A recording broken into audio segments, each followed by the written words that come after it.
Hey guys, ni hao Ni Manila. hao Manila. Ni hao Manila.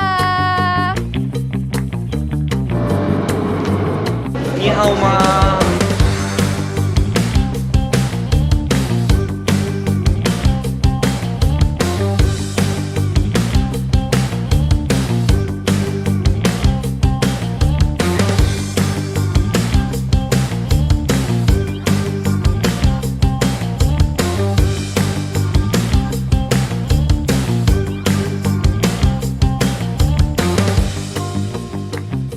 Ni hao Manila. I am your girl, MJ and Cabo. And Monica. And we are going to Wangrao Cave. Tara!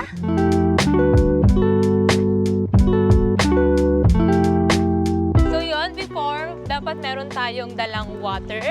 Payong dahil medyo maulan dito. At So, syempre, Ready dapat, kami sa aming...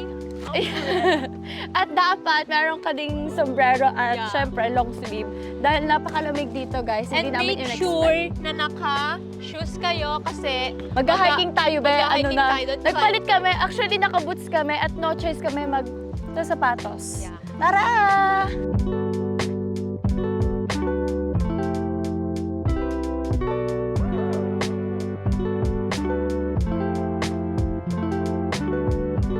Hi guys, so we're still here sa Zhangjiajie, China, And and now, bibili kami ng ticket namin for the Wangrao. Wangrao Cave. Yeah, para Direction. makapasok tayo, syempre may ticket. Sa Ay, left. parang Batanes yung vibe nito. Oh, ang Oo. ganda. Ang ganda mag-take ng pictures dito. Thank you.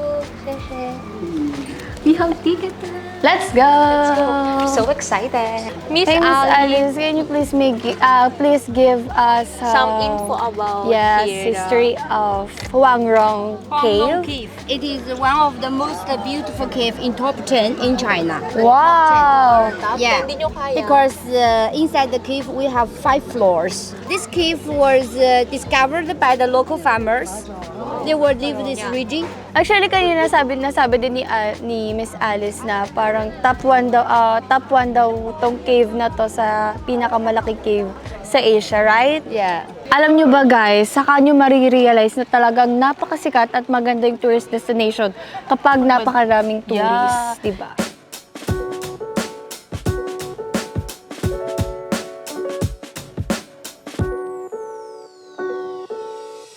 Kapasok na kami. Yeah. So nagtanggal lang kami ng aming mga blazer or coat kasi mainit daw doon. Pero malamig naman yung panahon, so laban tayo. Oh my God! Oh my God! Ibang-iba to, be. First time Gusto ko tong hawakan. Ito. Pwede ko ba tong hawakan? Kainit. Malamig siya actually.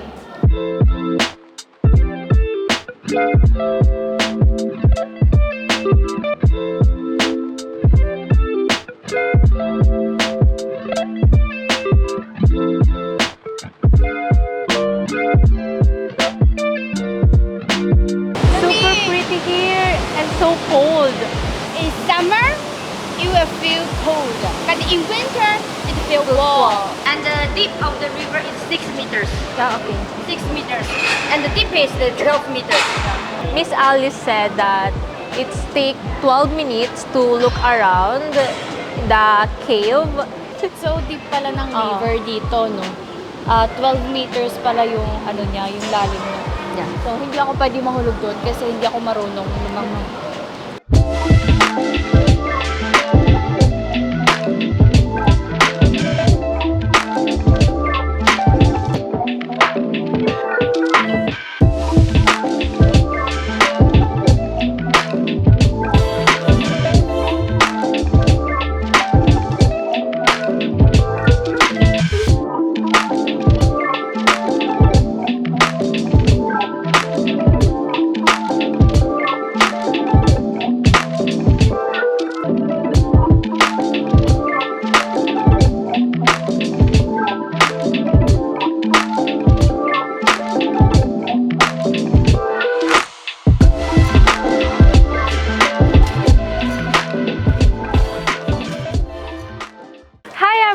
Nag-enjoy ba kayo? Dahil kami, Super nag-enjoy! So, How was your experience here? Grabe, talagang gustong-gusto kong balikan. Yeah. Actually, isa to sa pinaka-favorite kong napuntahan. Yeah, recently ito lahat yung pinaka-favorite napuntahan namin, sa lahat ng nabakasyonan ko actually. At pag nasa loob ka ng cave, grabe, parang ayaw mo na mag-take ng pictures. kasi Oo, gusto mo talagang na lang- mag-enjoy doon, Oo, mag-walking. mag-enjoy ng view. Ayan, super. So, aside from cave din, meron ka ding iba't ibang pwede ditong pagpicturean. Like this place, at saka meron pa doon sa entrance and sa Yeah. exit. And napaka-beauty scenic talaga Yan. dito. Tingnan nyo Mafe-feel naman, nyo grabe. na ang ganda ng ambience, be. Sobrang ganda. Super... Highly recommended. Lagyan nyo sa list nyo tong place na to. Huangrong Cave, The Yellow Dragon. Follow nyo kami sa social media namin, MJ and Cabo. Monica Makima!